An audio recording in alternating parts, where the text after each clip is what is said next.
इस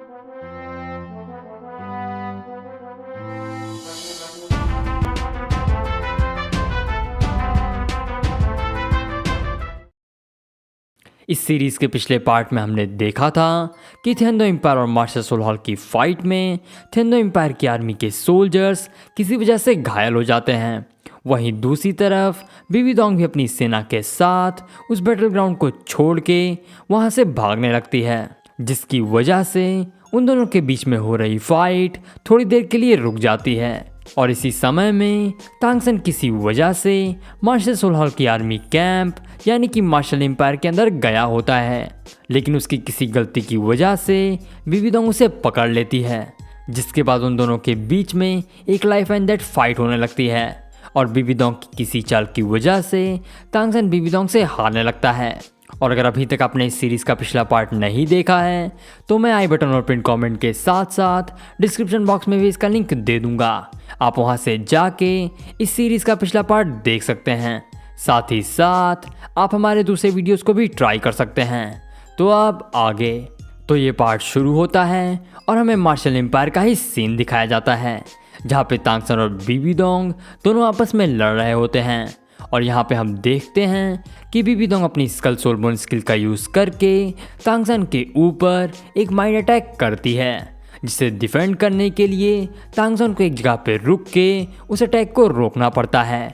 और इसी मौके का फ़ायदा उठा के विविडोंग अपने स्पाइडर्स की मदद से तांगसन पे पीछे से वार करने लगती है।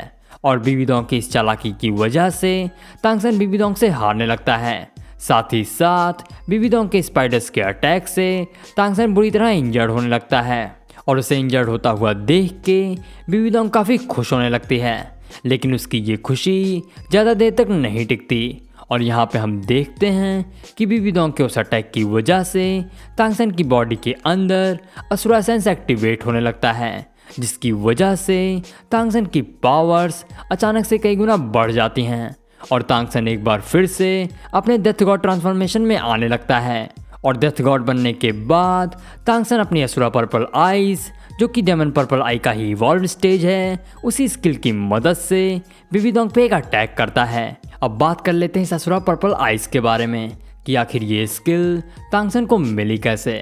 असल में जब तांगसन ने विविडोंग पे अटैक किया था तो उस अटैक की वजह से तांगसन की बॉडी के अंदर असुरा एसेंस बढ़ने लगा था। और उसी बढ़े हुए असुरा एसेंस को तांगसन अपनी पर्पल डेमन आई के साथ कंबाइन कर देता है, जिसकी वजह से तांगसन की पर्पल डेमन आइज इवॉल्व हो जाती है।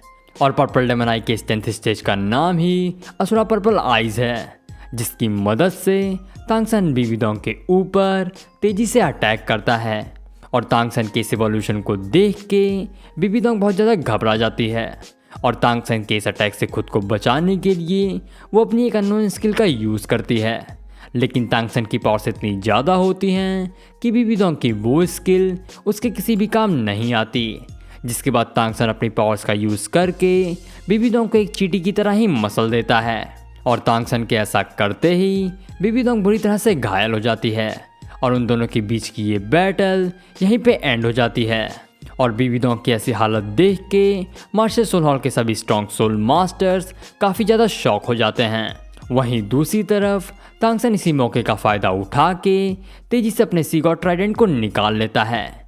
इसी के साथ फिर सीन चेंज होता है और हम ग्रैंड मास्टर और श्रेक के 6 डेविल्स को देखते हैं, जो कि थेंदो एम्पायर के कैंप से ही मार्शल एम्पायर में तांगसन और विविडोंग की फाइट देख रहे होते हैं। और यहाँ पे हम ये देखते हैं कि ये उस समय का टाइम है जब तांगसन की बॉडी में असुरा एसेंस बढ़ने लगा था। और तांगसन ने अपनी पावर्स का यूज़ करके अपनी स्किल को इवॉल्व किया था।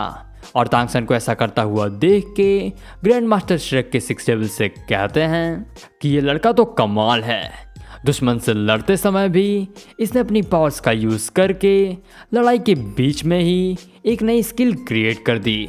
और ग्रैंड मास्टर की ऐसी बातें सुन के श्रेक के 6 डेविल्स काफ़ी खुश होने लगते हैं।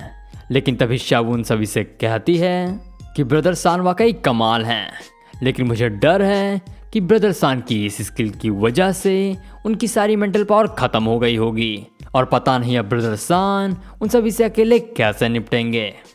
वीडियो पसंद आई हो तो इस वीडियो को लाइक और चैनल को सब्सक्राइब करना ना भूलें।